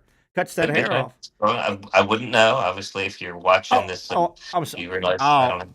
But I'm sorry, my dog Mike. was telling me yesterday that Trevor Lawrence and his lovely wife have a baby. Yes. And according to my source, my 15-year-old daughter, Nice. Trevor Lawrence's baby has really dark hair, and he and his wife both have blonde hair. So go figure. What are you saying? I'm just saying, strange things happen. That's all. Let's They all have throw lovely, it. they have lovely hair. From the TMZ headquarters, let's throw it out to TMZ in the field reporter Mike Freed, where he's saying there is a paternity. What do we got? Paternity thing going on out there? Take it away, Mike. I make it a habit of All not, of Jacksonville's listening, Mike. Take it away. I make it a habit not to make fun of people bigger than me, and everyone is bigger than me. Hey, let me tell you something. You better watch out. That kid comes out bald. Well, they all come out bald, Terry. No, sometimes they come out with a little lettuce up top, right? They got a little lettuce up top, right? Hey, if you're in your profession, if you're playing gigs around town, Mike's a professional comedian is what you are. You get paid to put on. You're a professional comedian here in town. From a Jaguar perspective, are the Jaguars funnier when they're the bumbling, losing Jaguars or winning Jaguars? What do you think? What's better for your gig? If it's local, there's a little bit of misery loves company, but it's a sore subject, Now, the Jaguars, unfortunately, as we both know, have been a punchline around the country. And so it's easy. That's low-hanging fruit to self-deprecate and make fun of the Jaguars. But in town, it can be pretty sensitive. It could be like a political joke because, it's just we're so tired of them losing, aren't we? Yes, we are. All right, we'll get out of here. I want to go back to Caddyshack. One thing, I don't think you and I talked about this on the air, but maybe Patrick and I, within the month, somehow Caddyshack came up. Here's another little fun fact and how difficult. One of the stars of the movie was Rodney Dangerfield. Sure. Right? He was one of the stars. That was his first acting gig. He'd already been an established comedian. That was his first role, right? So this documentary says he gets on set, and I think his first scene was shot in the clubhouse The pro shop. I'm sorry, like they were going out to play, and he was supposed to and action and come out and make somebody had a funny hat on. Hey, I hope you got a bowl of soup with that. Hey, so Right. Harold Ramis, I think, was the director of this, right? So he's telling the story. He goes, yeah, we're ready to go. Lights, everything's been blocked. Everything's lit. Everything's ready to go. Everybody's walked through it. Time to bring in the star. Rodney, come on. Okay, so Rodney's ready. And they said he was nervous. This was his first acting role, literally. Been a comedian, been on Carson, been a national guy, but first acting. And action. Cut. Rodney, he was so raw, he didn't know when the word action he's supposed to go. Harold Ramis had to go, Rodney, what are you doing? He said, what? What are you doing? He said, That's an honest mistake. Yeah. Action means start. And he said they reloaded, right, and said action, and he crushed it once, but he didn't know to go. He didn't know. Yeah. What? They have their own vernacular. He was known to be quite the user of substances, so maybe he was a little slow on the draw because of that. See what's working against you as we go to break, though. And I'm going to leave it on an awe. This is going to be an awe. Hold on. Let me see. I might have one of these here. That one. Oh, yeah. Here's a little love heart. This will do it. This will be like this. Okay. See there? Oh, see the little heart? Can you see the heart? Awesome. Yeah, there you go. See, it's going to be harder for you to be a good comedian like Rodney Dangerfield and Jim Carrey and some of these successful ones. They have funny faces. They just look kind of funny. You're so damn handsome. Oh, thank you so much. I mean, Mike, your rugged good looks kind of work against you. Gonna hold me back. I don't know. I am not a good-looking comedian, but there's this guy Matt Rife right now who's just gorgeous, rock What do you hard think of him? abs. I'm not. He's the young kids love him. Yeah, I'm not a fan of the crowd work thing. I know people like it, but it's not my thing. Does he But, stage those? Are those plants? No, but I mean, you do that enough, and you've seen everything. So he's very quick. I give him that, but he doesn't write a lot of material, because that's. I think, and I don't want to date you, but I mean, you're handsome, but I don't want to date single. I am single. You are handsome too, but Matt Rife is much younger demo, right? He's that young, 20, 30. Yeah, he's funny. Yeah, he's pretty funny, but I'd go see Rogan over him. I'd go see, I'd go see a bunch of them. He was just at the Comedy Zone like a year and a half ago. Isn't that something? And he blew up. Before he went viral, now he can fill up, amphitheaters. And going viral, that's how he went crazy on the internet? Yeah, just doing the crowd work and being handsome, so. Yeah, bastard. I know. I hate you handsome guys. You handsome guys, Freed. Get him out of here. Hey, I'm getting a hook. It's Apollo. Let's get him off the stage. Thank you, Mike. Appreciate all you do for the show, buddy. See you guys, bye. Of fun. That is our resident comedian as we took it out of bounds with Mike Freed. Take a break, come back. We'll recenter this show, talking a lot of college and college football and basketball with Brent Beard. Obviously, you get Brent's take on more of the Liam Coen. He's official now, the head football coach, introduced to Jacksonville. That and a whole lot more. Final 30 minutes of the Young and Norvelle Show on Action Sports Jacks. Finally, a family atmosphere, kid-friendly restaurant with a real sports bar feel. Bricks Jack's Beach features all of that and a large, climate-controlled covered patio with misting fans and heaters for all seasons. Mix in an extremely diverse menu that features the most quality and affordable steak at the beach, and there's no reason not to enjoy your next lunch, dinner, happy hour, or big sporting event at Bricks Jack's Beach, 300 2nd Street North in Jacksonville Beach. See you at Bricks Jack's Beach.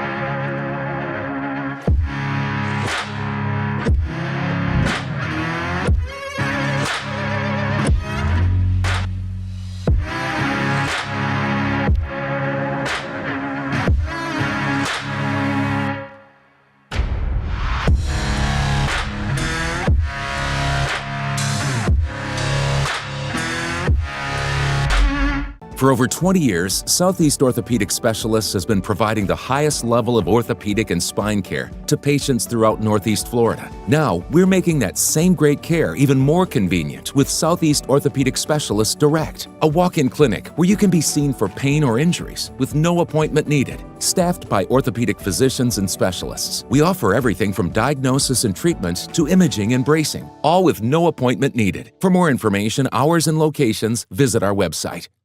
You really got to hand it to him. Hold on. The previous play is under further review. I'm not sure what he could review, but okay.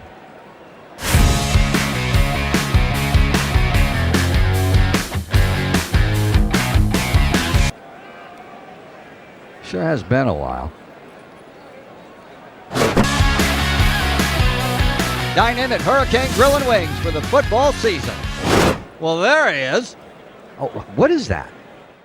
Hey everyone, Olivia Tasley here from Action Sports Jacks to tell you all the different ways you can watch our new 24/7 network. 3 easy steps. You don't even need a pen and paper to write it down. Step number 1, download the app. Search Action News Jacks in your app store either on your phone or your smart TV. Then, once you're on the app, click on that little drop-down menu in the upper left-hand corner with the 3 little lines.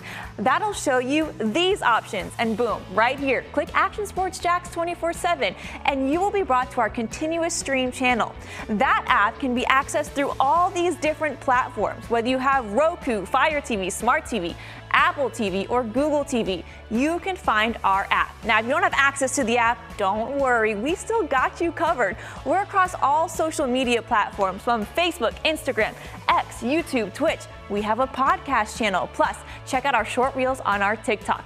Action Sports Jacks 24/7. It's on all the time and everywhere. Summertime means sizzling sales at Nimnick Buick GMC. The #1 Buick GMC dealer in Jacksonville has lots of inventory to choose from with their best price guarantee. Nimnick never charges above MSRP. You can save up to $10,000 off select new GMC Sierras or get rates as low as 1.9%. You know, I'm a truck guy. GMC Sierra, my trim level is an SLT. This one's an Elevation. Pretty good looking color as well. So here at Nimnick Buick GMC, you have a lot to pick from.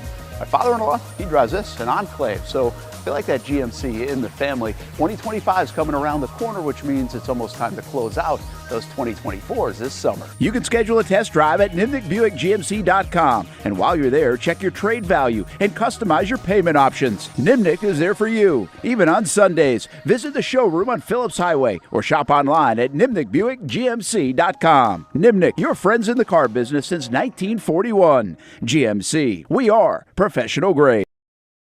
Hey, welcome back on a Monday, beautiful Monday. Weather's warming up. Terry Norvelle here, taking you through the final half hour. We'll visit with Brent Beard momentarily.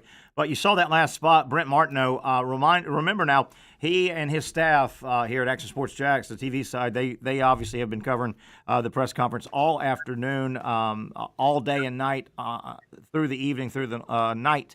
Late news. You'll see a lot of sound here and see a lot of Liam Coen, and then tomorrow on Brent's show, Brent and Austin will give you a ton as well tomorrow between 10 and 1.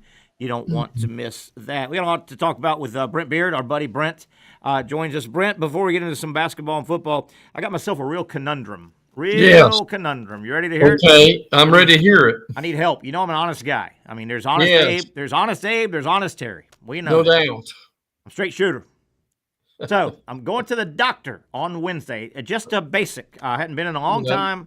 Yep. Got insurance set up, so it's time to go back to the doctor. Hadn't been to the doctor in a long time. Here's my conundrum, Brent.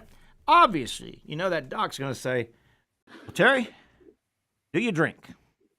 Well, what do I say? I'm in dry January. I haven't had a drop of alcohol, so I think I can say no. I don't drink any. Or you can say I'm in dry January and see how that goes over. Yeah, I hate when they ask you that. And normally they do it like this, and I've gotten in trouble with this response. Well, Terry, doctor, white coat, the clip like this, guy doing all right. Yeah, okay. Terry, let me ask you this. Okay, do you drink every day? And of course, my comeback one time, I got kicked out of the doctor's office. I said, "Well, I try to, but some days I miss. I'm not perfect. None of us bat 1,000, do we? Come on, doc. Right? No, we don't. And look, probably the person going to ask you that is going to be the assistant who brings you in. Yeah. And you'll have about what? I hope you don't, but you may have 2 minutes and 30 seconds with the doctor, correct? Yeah, but if the assistant asks me, and do you drink? I go, hey, it depends. What do you got? What do you got? What are you packing? All right, Brent, your notes were wonderful. I went through a bunch of them. We'll bounce around a little bit. Florida routed Georgia. I want to get to let me lead off with what is going on with Mark Sears and Nate Oates. Is that just a one-time thing? Mark Sears, up for Player of the Year in conference and the nation, did not play. He was benched the entire second half. Oates wasn't happy about the defensive performance, I think, and Bama wins the game, but is that just a one-off of motivation? What's going on? Anything? Yeah, I think it is. I mean, what Nate said was we're going to play the players who are ready to play and ready to give their best effort. So I'm sure they talked, but look, I tell you this. But by doing that, Terry, he's got that whole team's attention now. Yes, he does. I mean, Mark Sears is basically the best player on the team, or certainly the most heralded player on the team. You put him on the bench. Now, the issue that goes with this is Mama has posted on her Facebook and given her side of it. And I know you watched an Alabama game and you've seen Mark Sears' mother. Oh, yeah. With the jeweled purse. Oh, yeah. And she goes through the free throw motions with him when he's at the foul line. Yes. She's flashy. She's drilled. Yes. Yeah. So, and what you and I have learned over the years, when parents stay out of things like that, everyone's much better off. I agree. And, you've seen coaches do that kind of motivation, but by that second media timeout, okay, Mark, get in. Nope. Yeah. He kept him on the bench. Florida with a big win.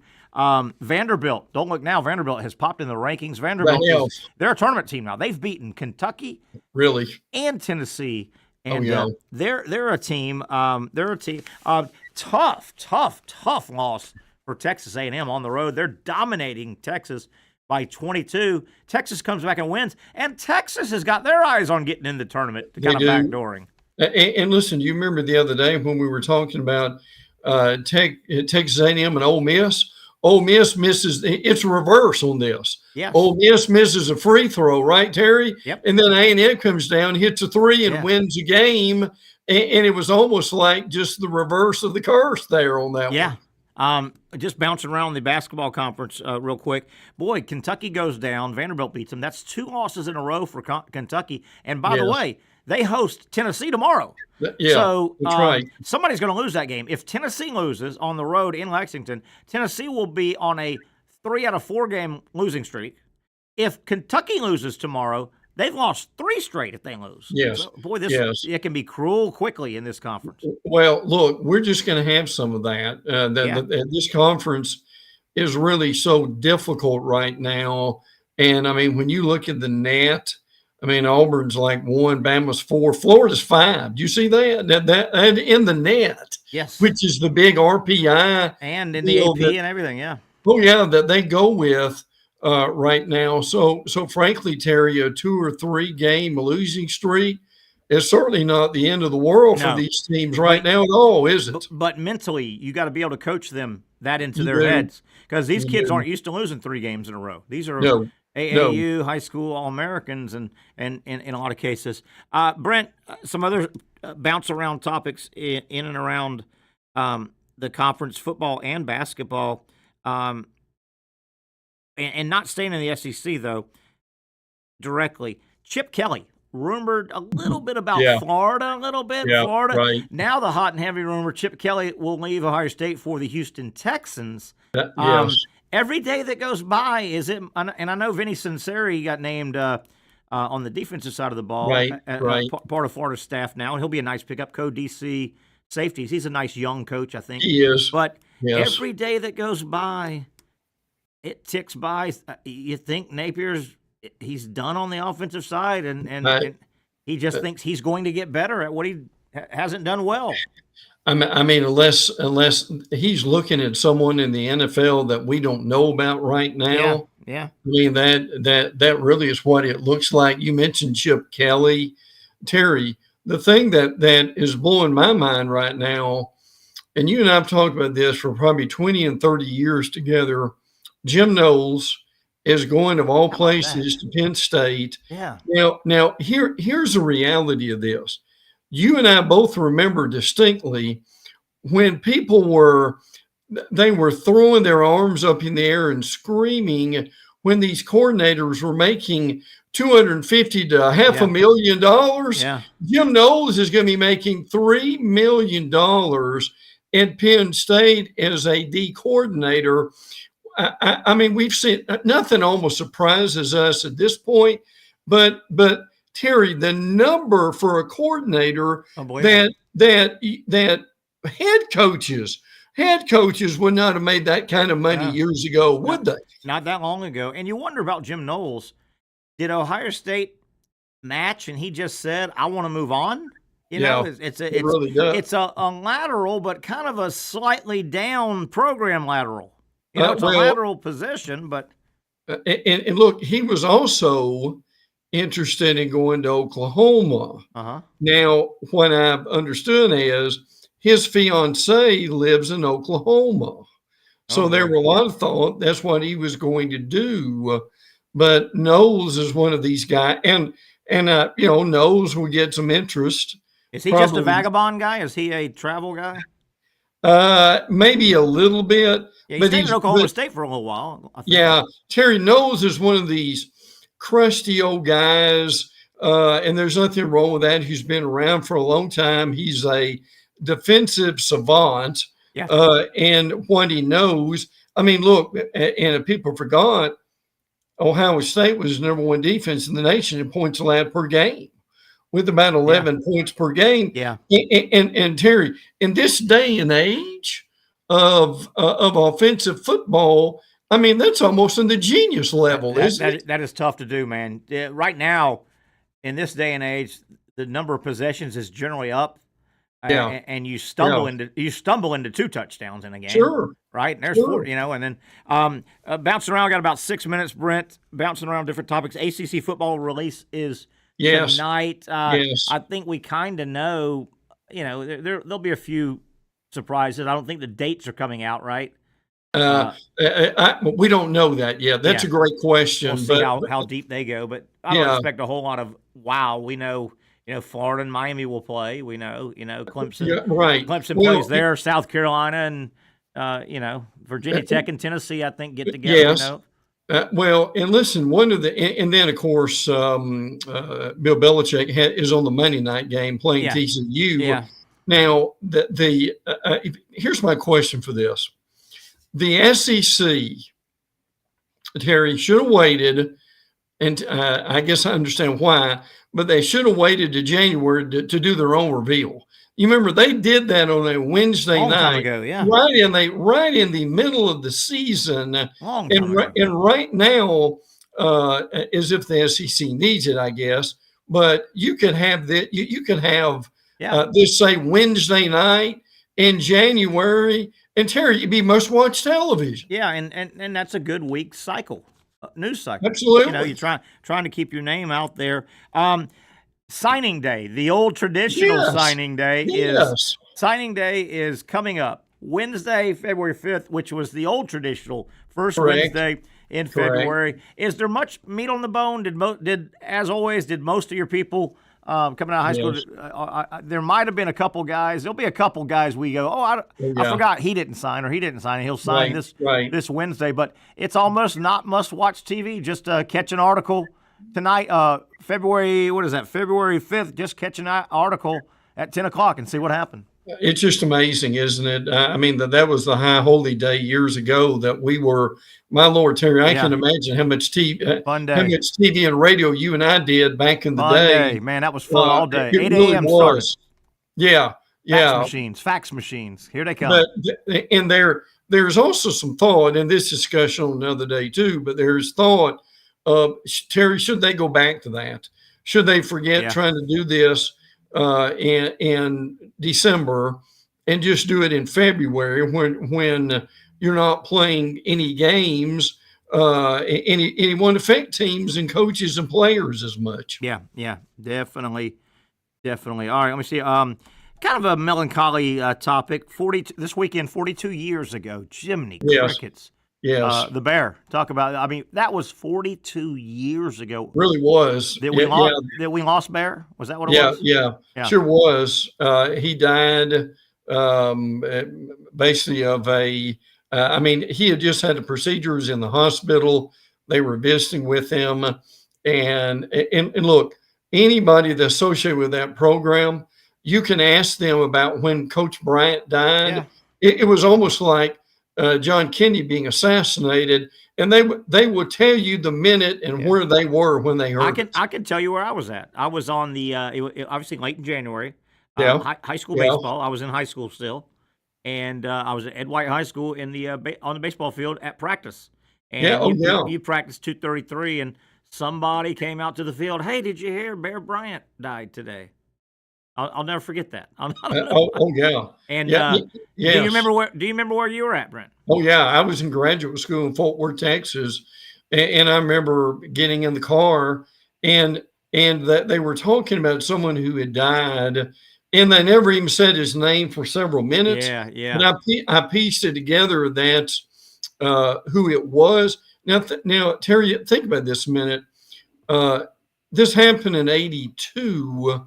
And if he would have stayed and coached another year, he would have died when he was still the Alabama sitting head coach. How about that? And we've had that tragically before. Mike Leach. Yes. I want to say Bo Ryan had been named coach at LSU. I think he was on a recruiting trip and a plane wreck.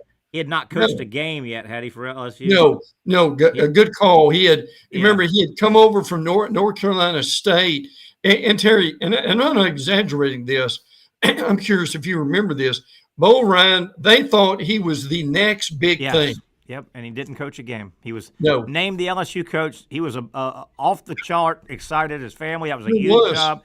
LSU thought, man, we got somebody. And he's on a recruiting trip, and his plane goes down. The South Florida basketball coach we lost this year right before they played Florida in the opener. But the closest one, or the one that hit home recently, was Mike Leach. I mean, very personable. The media loved him. He was, 60-something, but young. And he was a funny quipster. And, that one shocked us all. And Mississippi State still trying to rebound their program from that. It may take years. Terry, and this is for later too. But look, I'm surprised more of these guys don't die on the field. Or during on the job. And I'm being serious about this, Brent. We got 1 minute left, roughly. I've said for years, it's amazing. Let's go to baseball. Your older managers. Right. They're generally out of shape. They're generally out of shape. Right. And their sport football, you can't charge the field and go jaw to jaw with the ref at the hash mark, right? And they let you go for 3 minutes. Yeah. Baseball, it's understood how some of these 65, 70-year-old managers, heavy, overweight, and their veins are pop. I'm stunned we haven't had a guy just keel over from a heart attack. I agree. In mid-argument, and how bad would that look? Ooh, Brent, we got 30 seconds. Give me 10 seconds. Todd Golden, totally exonerated of all charges according to the University of Florida. We talked about this for months, Terry, and both of us thought he would not be coaching if Florida thought that there was a real risk with this. And this is a real cloud that's disappeared over the program today. And real quick, 20 seconds, Florida independent third party came in. They said, have at it. Comb Title IX. Did anything happen? And the report came back absolutely 100%, nothing substantiated. Brent, great job. 10 seconds. We're out of here. We'll do it again as the week unfolds. Good. A lot to get to all week long. That'll do it. Have a great rest of your Tuesday. We'll do it tomorrow at 4 o'clock, the Young and Norvelle Show.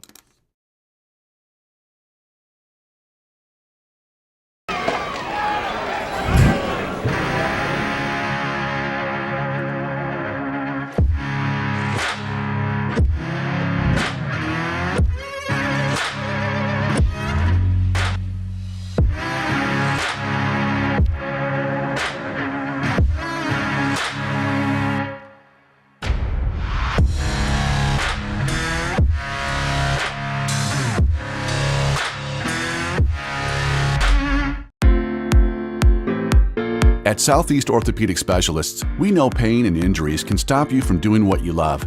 This is why our board-certified orthopedic specialists offer the latest in both non-surgical and surgical treatment options and create a treatment plan tailored to your unique lifestyle and goals.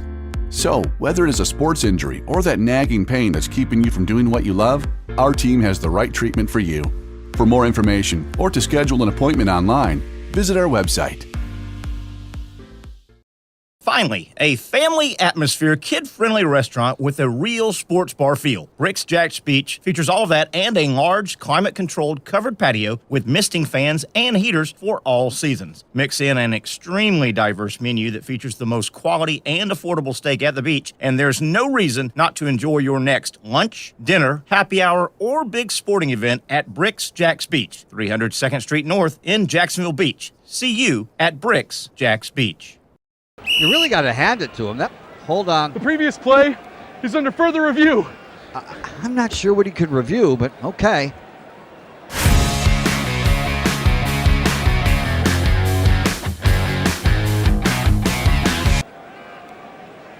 Sure has been a while.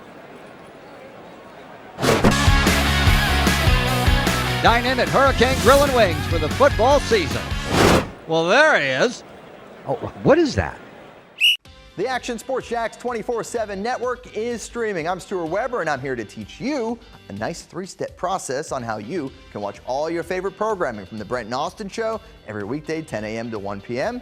or the Cup Date with me. It's fantastic. We talk NASCAR. It's a great time. Wednesdays at 1 o'clock. All right, first step, easy. Download the Action News Jax app. You probably already have it downloaded on your phone, so you might already have that one taken care of. Step 2, see that stack of pancakes up there? You click that stack of pancakes, and it's going to bring down step number 3, which is a full screen of all the different streams that you can click on, including the Action Sports Jax 24/7 stream. You click that, the video's rocking and rolling on your mobile device, you're watching all the shows you want to, and you're having a good time. You can also do it on your smart TV with the Action News Jax Now app. I do it on my Samsung TV at home. It's a great way to watch it on a nice, large screen for all the content. That's the Action Sports Jax 24/7 network. Hope you can find it.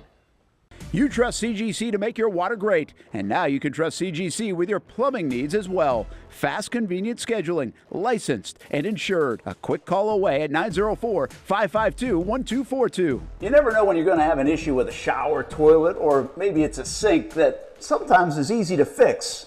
All right, let's be honest. I'm not fixing anything.